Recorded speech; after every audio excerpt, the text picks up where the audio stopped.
அம்மா சேரண்ணா அவங்க எல்லாரும் சாப்பிட்டாங்களான்னு சொல்லிட்டு அம்மா கிட்ட எங்கள் நிலா கேட்டுக்கிட்டே இருக்காங்க. டே அதெல்லாம் அவங்களுக்கு சாப்பாடு கொடுத்துட்ருக்காங்க டே அப்படின்னு சொல்ல, இப்படி தான் நான் வந்ததுலேருந்து கேட்டதுலேருந்து அவங்கள கவனிச்சுக்க சொல்லி உங்ககிட்ட சொல்லிகிட்டே இருக்கேன். ஆனால் நீ தான் அதெல்லாம் சரியாக பண்ணவே மாட்டியே. ஆனால் அந்த வீட்டுக்கு வந்தால் அப்பாவாக இருக்கட்டும் இல்லை ஒன்றையா இருக்கட்டும் ஏன் அண்ணா அண்ணின்னு யாராக வேணாலும் இருக்கட்டும் அவங்களெல்லாம் பார்த்து பார்த்து கவனிச்சு பாரு சேரண்ணா. ஆனால் இந்த வீட்டில் அது எதுவுமே உங்களுக்கு கிடைக்க மாட்டுது அப்படின்னு சொல்ல, ஏய் அந்த வீட்டை போய் இந்த வீட்டோட கம்பேர் பண்ணுறிய நிலா அப்படின்னு அவங்க அம்மா சொல்லும்போது, ஆமாம்மா வீடு வேணால் சின்னதாக இருக்கலாம் ஆனால் அந்த வீட்டில் இருக்கவங்களுடைய மனசு எல்லாமே நல்ல மனசுமா. ஆனால் இந்த வீடு பெருசை தானே தவிர்த்து ஆனால் இந்த வீட்டில் இருக்க மனசு எல்லாருடைய மனசு குறுகுனதாமா அப்படின்னு சொல்ல, நிலா அப்படின்னு மதி சொல்லும்போது அதுக்கு நிலாவோ இல்லை நீ என்னை இதுக்கு மேலே யாரும் பேச வைக்காதீங்கன்னு சொல்லிட்டு நிலா கோவமாக கிளம்பி வெளியே போகிறாங்க.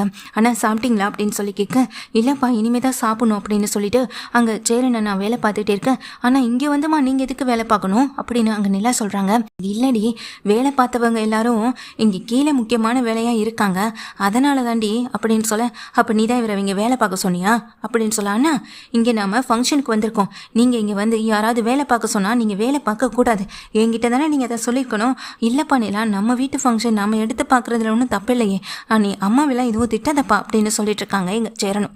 அதுக்கு உடனே நிலாவுடைய அம்மாவோ, இப்போ என்னத்தை நான் பண்ணிட்டேன்னு என்னை இந்த முன்னாடி எல்லாம் முன்னாடி திட்டிகிட்டு இருக்கேன், ஒரு அம்மாவை என்கிட்ட வந்ததுலேருந்து ஏதாவது சிரித்து பேசினியா நிலா அப்படின்னு சொல்ல, நீ ஒரு அம்மாவை நீ என்கிட்ட நடந்துக்கிட்டியா முதல்ல அப்படின்னு கேட்குறாங்க. அதுக்குள்ளே மனோகர் வர என்னாச்சு என்ன பிரச்சனைங்கன்னு சொல்லி கேட்குறாங்க. பாருங்கப்பா அம்மாவை இங்கே என்ன வேலை பார்த்துட்டு இருக்காங்க பாருங்க, நைட்டு ஸ்டோர் ரூமில் தங்க வச்சிங்க, இப்போ என்னடானா அம்மா எங்கள் சேரண்ணாவை வேலை வாங்கிட்டு இருக்காங்க, மாப்பிள்ளை வீட்டு ஆளுங்க தானே எங்களுக்கு ரிசப்ஷன் தானே சொல்லி இங்கே கூட்டிகிட்டு வந்தீங்க அப்படின்னு அப்பாவை பார்த்து கேட்க, நிலா கொஞ்சம் அமைதியாக பேசுமா வர வேண்டிய சொந்தக்காரங்க எல்லாரும் வந்துக்கிட்டு இருக்காங்க அப்படின்னு சொல்ல, இது கேட்ட உடனே நிலாவோ அதுக்காக மட்டும் தப்பா நான் இவ்வளோ நேரம் பொறுமையாக இருக்கேன், இது மட்டும் வேறு நாளாக இருந்துச்சுன்னா நான் தூக்கி போட்டு எல்லாத்தையும் நான் போயிட்டே இருப்பேன் அப்படின்னு நிலாவும் சொல்ல, ஏய் தேனு உனக்கு எங்கே போச்சு அறிவோ, முதல்ல இவங்களை இங்கே நீ வேலை வாங்க வச்சிருக்க கூடாது, வீட்டில் வேலை பார்க்குறவங்களாம் எங்க அவங்கள கூப்பிட்டு இதெல்லாம் செய்ய சொல்ல வேண்டியதானே. இல்லைங்க நான் சாதாரணமாக தாங்க அப்படின்னு சொல்லும்போது, என்ன இருந்தாலும் நீ செஞ்சது தப்பு தான் தேனு அப்படின்னு சொல்லி தன் மனைவியை வந்து கண்டிக்கிற மாதிரி திட்டிட்டு உடனே நிலவை பார்க்குறாங்க. நீ முதல்ல போய் ரெடி ஆகுமா, நீங்கள் நின்று இவ்வளோ நேரம் பேசிக்கிட்டு இருக்கா நான் போமா அப்படின்னு சொல்லி அனுப்பி வைக்க, சாரி சார் மன்னிச்சிருங்க அப்படின்னு உடனே அங்கே சேரன் சொல்ல, இல்லைப்பா அதெல்லாம் ஒன்றும் இல்லை நீங்கள் போங்கப்பா போயிட்டு முதல்ல சாப்பிடுங்க அப்படின்னு சேரனை அனுப்பி வைக்கிறாங்க. பல்லவன் பாண்டியன் இப்படி சேரன் எல்லாமே இங்கே கீழே போய்ட்றாங்க. என்ன தேனு நீ இப்போ எதுக்கு நிலாவை வெளியே விட்ட அப்படின்னு சொல்லி கேட்க, நான் எங்கங்க நான் சொன்னால் உங்கள் பொண்ணு எங்கே கேட்குறா அப்படின்னு கோவத்தோட தேனை திட்டிட்டு உள்ளே போய்ட்றாங்க. கொஞ்ச நேரத்தில் விஏபிஸ் எல்லாமே வரவும் செய்ய, நிலாவை எந்த அளவுக்கு இந்த குடும்பம் மயக்கி வச்சிருக்கு, இதெல்லாம் என்ன சொல்கிறதுனே தெரியலேன்னு கோவத்தோட எங்கள் தேனை இருந்துகிட்டு இருக்காங்க. மேக்கப்லாம் போட்டு முடியுது எங்கள் நிலாவுக்கு.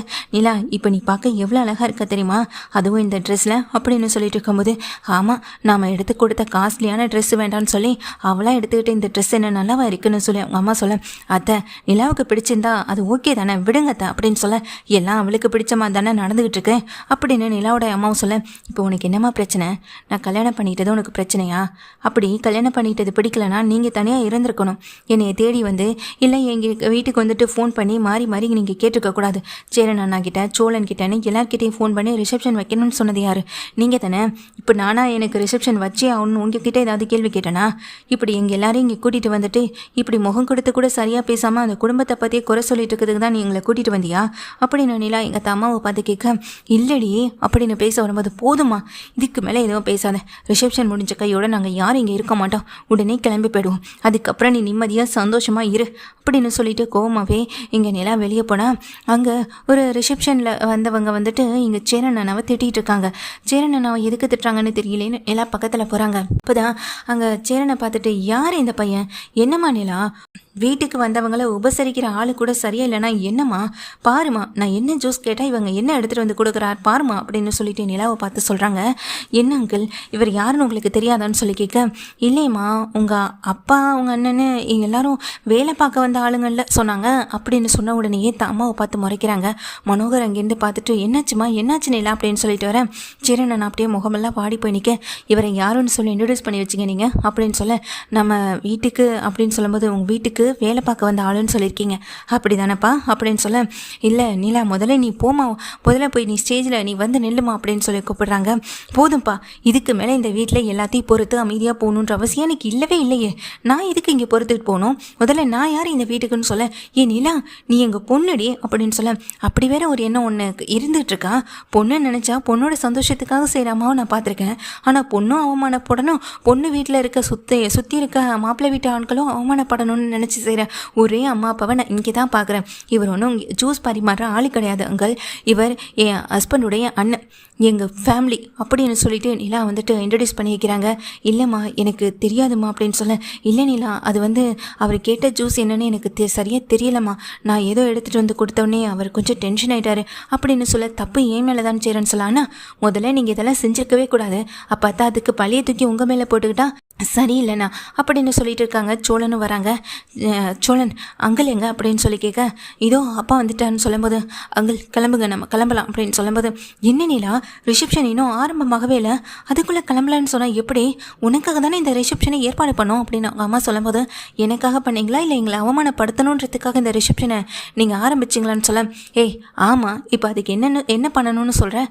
நான் அவமானப்படுத்தணும், நீ எந்த மாதிரியான ஒரு ஆள் வீட்டில் வாழ போயிருக்க, இந்த மாதிரியான ஒருத்தனை கல்யாணம் பண்ணியிருக்கேன்னு மற்றவங்க எல்லாருக்கும் தெரியணும்ல, அதுக்காக தான் இந்த ரிசப்ஷனே ஏற்பாடு பண்ணணும்னு சொல்லிட்டு அங்கே அந்த தாசு சொல்கிறாங்க. தாசு சொன்ன விஷயத்தை கேட்டோன்னே நிலாவுக்கு கோவம் வந்துடுது. கோவம் வந்த உடனே அவங்க அப்பாவை பார்த்தும் அவங்க அம்மாவை பார்த்து மறைச்சிட்டு, எனக்கு இதெல்லாமே தெரியும்ப்பா, வந்ததுலேருந்து நீங்கள் கவனிக்கிற கவனிப்பை தான் நானும் பார்த்தனே, கொஞ்சம் கூட இவங்களுக்கு ஏணி வச்சா கூட பக்கத்தில் எட்டாத ஒரு கீழே இடத்துல தான்ப்பா நீங்கள் இருந்துக்கிட்டு இருக்கீங்க. வசதி வாய்ப்பு பணம் வீடு எப்படி எல்லாம் வேணாலும் இந்த வீட்டில் இருக்கலாம், ஆனால் ஒரு மனசுன்றது இங்கே யாருக்கும் நல்ல மனசுன்றது கிடையவே கிடையாது. ஆனால் அந்த வீட்டில் நான் கொஞ்ச நாள் வாழ போனாலும் எனக்காக ஏசி ரூமு எனக்காக பாத்ரூம்னு எல்லாத்தையுமே கட்டி கொடுத்தவங்க அவங்க. ஏன் அந்த வீட்டுக்கு நான் மருமகளாக இல்லாதப்பவே எனக்காக அவ்வளவு செஞ்சவங்க. இப்போ சொல்லவே வேணாம், எனக்காக எதை வேணாலும் செய்ய தயாராக இருக்கக்கூடியவங்க. ஆனால் அப்படிப்பட்டவங்க இந்த வீட்டுக்கு வந்து அவங்க உபசரிப்பு என்னன்னு தான் நான் பார்த்து கிழிச்சிட்டேனே அப்படின்னு சொல்லிட்டு ஸ்டோர் ரூமில் தங்க வைக்கிறதும், அவங்களுக்கு சரியாக பாத்ரூமை கொடுத்து நீங்கள் மெயின்டைன் பண்ணி பார்த்துக்காம இருக்கிறதும், ஏன்பா ஒருவேளை என்ன அவங்க அந்த வீட்டில் நல்லா பார்த்துக்காம இருந்திருந்தாங்கன்னா அப்படின்னு சொல்லிட்டு எங்கள் நிலாவும் சொல்லிட்டு கேட்க, நிலா என்னம்மா நீ அப்படின்னு சொல்லி கேட்குறாங்க. அதான்ப்பா மனசுன்றது, அந்த வீட்டில் அவங்க கொடுக்குற அந்த அன்பு பாசம் அவங்க மனசு இருக்குல்ல, அதுக்காக மட்டும்தான் நான் அவங்க கூடவே இருக்கணும்னு ஆசைப்பட்றேன். இப்படிப்பட்ட குடும்பத்துலேருந்து நான் விலகி போகணும்னு நினைக்கிறதே உங்களுடைய எண்ணம் தான்ப்பா அப்படின்னு சொல்கிறாங்க. இந்த வீட்டில் எனக்கு சோழனுக்கு சரியான வேலை இல்லை, அந்த வீட்டில் இருக்கவங்க சரியான வீடு வசதி வாய்ப்புன்னு வாழலை, இதனால தானே நீங்கள் மதிக்க மாட்டீங்க. சரிப்பா, இதுதான் உங்கள் பிரச்சனைனா ஒரு விஷயத்த நானும் சொல்கிறேன் கேட்டுக்கோங்க. ஒரு நாள் உங்களை விட நாங்கள் எல்லாருமே முன்னேறி காட்டுவோம். அன்னைக்கு நீங்களும் எங்கள் வீட்டுக்கு வருவீங்க, நான் உங்களை இன்வைட் பண்ணுவேன்ப்பா, வரணும். அப்படிப்பட்ட ஒரு ஃபங்க்ஷனுக்கு நீங்கள் வரும்போது உங்களை இதே மாதிரி நாங்கள் அவமானப்படுத்த மாட்டோம். உங்களை நாங்கள் கவனிக்கிற கவனிப்பு தான் உங்களுக்கு பெரிய அவமானமாகவே மாறும் அப்படின்னு நிலாவும் சொல்ல, அதை வேற நீ கனவு கண்டுகிட்டு இருக்கியா? அப்படியெல்லாம் எதுவுமே நடக்காது, நீ தான் தேவையில்லாமல் கனவு கண்டுகிட்டு இருக்கன்னு அங்கே தாசு சொல்ல, தாசை பார்த்து சொல்கிறாங்க, இப்போ வரைக்கும் அப்பா உழைக்கிற பணத்தில் அப்பா சம்பாதிச்ச பணத்தில் வாழ்ந்துக்கிட்டு இருக்க நீயே இவ்வளோ பேசும்போது சொந்தமாக உழைச்சி சொந்த காலில் நிற்கிற நாங்கள் பேசுகிறதுல எந்த தப்பும் இல்லை அப்படின்னு சொல்லிட்டு வந்திருக்க அந்த ரிலேட்டிவ் முன்னாடி எல்லார்கிட்டையும் சொல்கிறாங்க, சோழன் என்னுடைய ஹஸ்பண்ட், அவர் கார் டிரைவர் தான் சொல்லிக்கிறதுல நான் பெருமைப்படுறேன். இதில் சங்கடப்படுறதுக்கோ அவமானப்படுறதுக்கோ எதுவுமே கிடையாது. இதோ இவர் சேரனண்ணா, இது பாண்டி, இது பல்லவன் காலேஜ் படிச்சுட்டு இருக்கான், பாண்டி மெக்கானிக் ஷெட் வச்சுருக்கான். இதோ இங்கே நிற்கிற சேரனண்ணா எங்கள் பில்டிங் கான்ட்ராக்ட் ஒர்க்கெல்லாம் பண்ணக்கூடியவர். இதில் நாங்கள் எதுக்கு அவமானப்படணும்? மற்றவங்களை ஏமாற்றி வாழ்கிறதுக்கும் ஏமாற்றி சந்தோஷமாக பணம் காசுன்னு வாழ்கிறதுக்கும் தான் நாங்கள் அவமானப்படணும். சொந்த காலில் நின்று உழைக்கிறதுக்கு நாங்கள் அவமானப்படணுன்ற அவசியமே எனக்கு துளி கூட இல்லை அப்படின்னு சொல்லிட்டு, என்னப்பா இப்போ உங்களுக்கு சந்தோஷம் தானே? நீங்கள் நினச்சது போல் நாங்கள் என்ன வேலை பார்க்குறோம், எப்படிப்பட்ட ஒரு குடும்பத்தில் வாழ்கிறோன்னு சொந்தக்காரவங்களுக்கு முன்னாடி தெரியப்படுத்தணும்னு நினச்சிங்க. அதை நீங்கள் எதுக்கு தெரியப்படுத்தணும்? அதை நானே எல்லார்கிட்டையும் சொல்லிட்டேன். சந்தோஷம் தானே உங்களுக்கு அப்படின்னு நிலாவும் கேட்கும்போது அங்கே அவமானப்பட்டு நிற்கிறாங்க மனோகரும் கூட அவங்க அம்மா அண்ணன் எல்லாருமே. சரிம்மா நிலா விடுமா அப்படின்னு அங்கே நடேசன் சொல்ல, இல்லை அங்கிள், இப்படிப்பட்டவங்களுக்கெல்லாம் இப்படி புரிய வச்சா மட்டும்தான் புரியும்னா நம்ம வேறு என்னங்கள் பண்ண முடியும், கிளம்பலாம் அப்படின்னு சொல்லும்போது நிலா வந்துட்டு அப்பா அம்மானு எல்லார்கிட்டையும் சவால் விடவும் செய்கிறாங்க. சவால் விட்டுட்டு அதுவும் அந்த குடும்பத்துக்காக இங்கே ரொம்ப நம்பிக்கையோடு பேசுகிற நிலாவை பார்த்து சேரன் பல்லவன் பாண்டியன் சோழன் என் நடேசன் வரைக்கும் ரொம்ப சந்தோஷப்படுறாங்க. உங்கள் வீட்டுக்கு மகளாக இருந்ததை விட எங்கள் வீட்டுக்கு மருமகளாக நிலா ரொம்ப ரொம்ப நல்ல பொண்ணாகவே இருக்கா, நீங்கள் நினைக்கிறத விட நாங்கள் நல்லாவே பார்த்துப்போன்னு சொல்லிட்டு நடேசன்னு சொல்கிறாங்க. நடேசனும் சொன்ன உடனே அங்க மனோகருடைய முகமே வாடி போய் தான் நிக்குது. இதுக்கு மேல இங்க இருந்து இவங்களை இன்னும் அவமானப்படுத்தணுமா சோழன் அப்படின்னு சொல்லி சோழனை பார்த்து கேட்க, போது நீலா, இந்த அளவுக்கு நீ பண்ணி விட்டதே போதும், அதுவும் எங்களுக்காக நீ இவ்வளவு தூரம் பண்ணிருக்க விஷயமே போதும், கிளம்பலாம் அப்படின்னு சோழன் சொல்ல, ஓகே சோழன், நாம அவமானப்படணும்னு நினைச்சாங்க, ஆனா அவங்க எல்லாரையும் என்ன கேள்வி கேட்கணுமோ அதை நான் என் மனசார திருப்தியா கேட்டுட்டேன், இதுக்கு மேல நான் நிம்மதியா தூங்குவேன் அப்படின்னு சொல்லிட்டு நிலாவும் அங்கிருந்து கிளம்புறாங்க மொத்த குடும்பத்தோட அந்த இடத்த விட்டு. இங்கே அவமானப்பட்டு நிற்கிறது அந்த மனோகருடைய குடும்பம் தான். வந்திருக்க ரிலேட்டிவ்ஸ் முன்னாடி அவங்களுமே, என்ன மனோகர், என்ன இருந்தாலும் நீ இப்படி பண்ணியிருக்க கூடாது, உன் பொண்ணு ஆசைப்பட்ட வாழ்க்கையை அமைச்சு கொடுத்துட்டேன், இப்படி ரிசப்ஷன்ற பேரில் அவங்கள நீ அசிங்கப்படுத்திருக்க கூடாதுல்ல, ஆனால் உன் பொண்ணு நல்ல விவரமாக தான் பேசிட்டு போறா அப்படின்னு சொல்லி வந்தவங்க எல்லாருமே மனோகரை தான் கேள்வி கேட்டுட்டு போகவும் செய்கிறாங்க.